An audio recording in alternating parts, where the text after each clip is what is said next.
BFM Business. Innover pour le commerce. Le débat.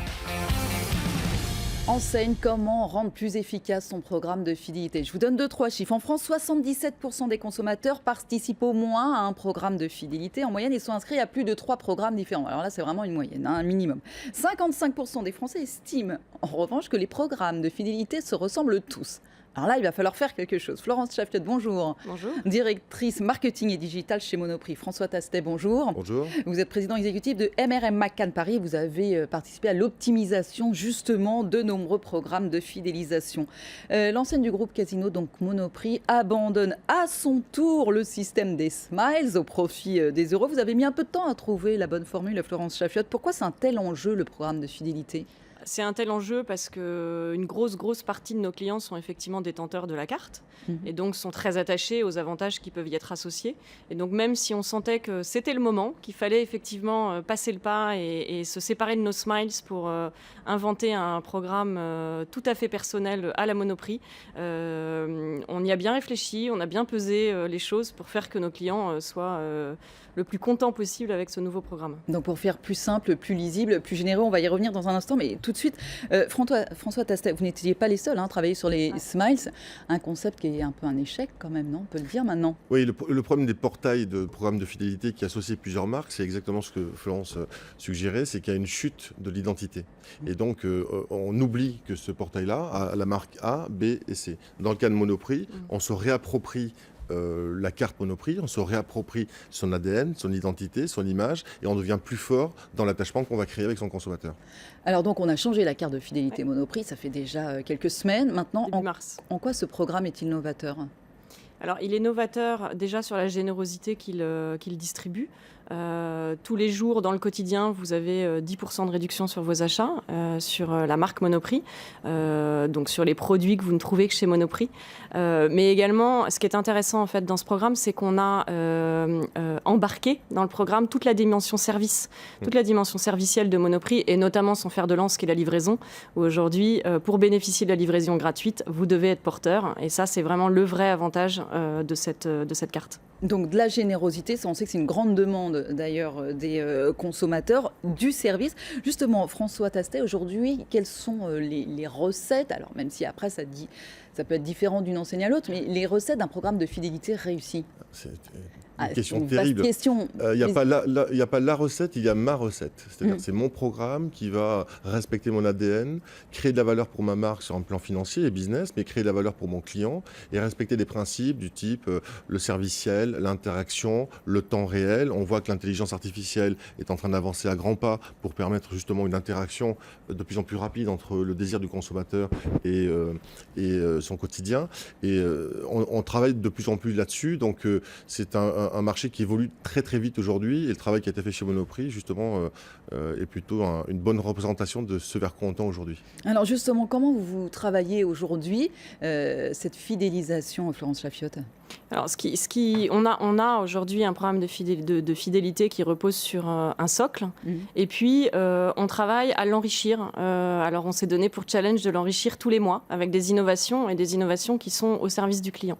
Je vais peut-être vous en citer une qui pour nous est assez emblématique. Ce mois-ci, on a lancé une innovation qui s'appelle Mon Top 3, où en fait on a inversé la relation qu'on peut avoir avec nos clients porteurs, et désormais c'est vous qui choisissez la promotion sur laquelle, les produits sur lesquels vous souhaitez que la promotion s'applique.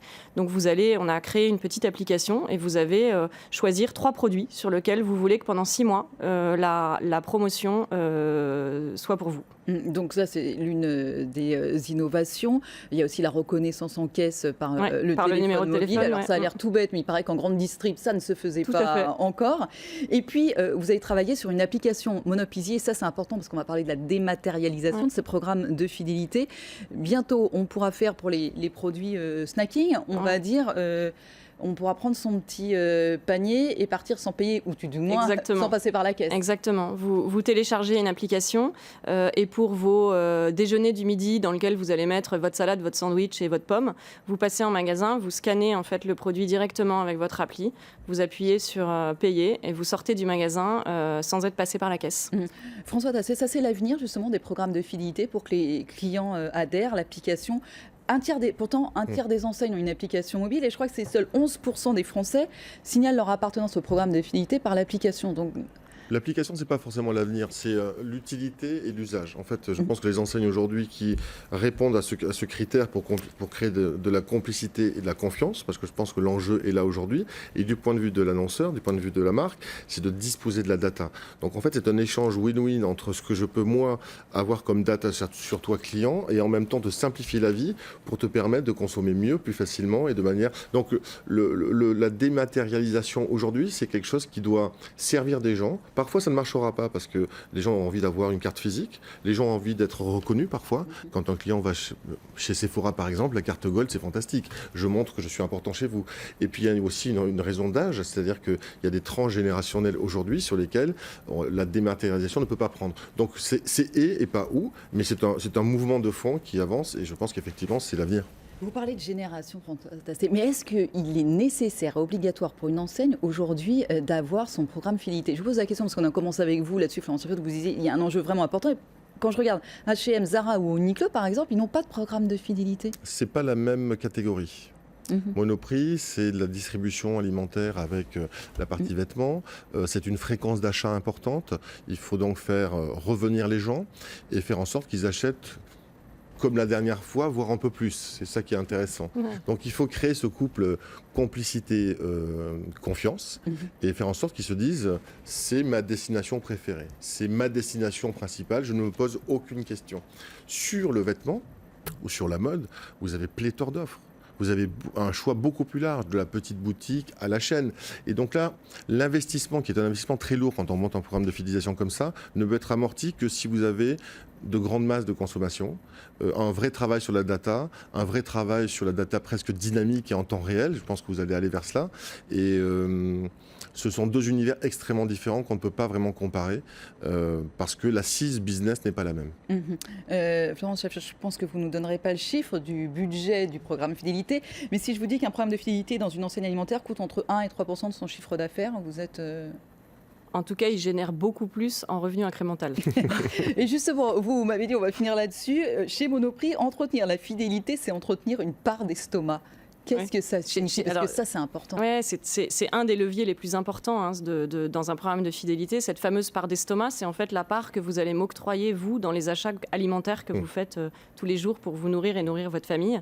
La réussite de ce programme de fidélité, elle se mesure à la part d'estomac que vous allez m'accorder plus ou moins grande. Et si j'ai gagné chez vous une visite de plus, un petit peu plus de choses dans votre panier ou une valeur de visite au total qui soit plus importante, j'aurais gagné. Et la part d'estomac que vous m'aurez donnée sera plus grande qu'elle ne l'était avant. J'adore cette part d'estomac. Merci infiniment Florence Chapiot, directrice marketing et digital Monoprix, donc pour ce nouveau programme de fidélité. François Tastet, président exécutif de MRM McCann Paris.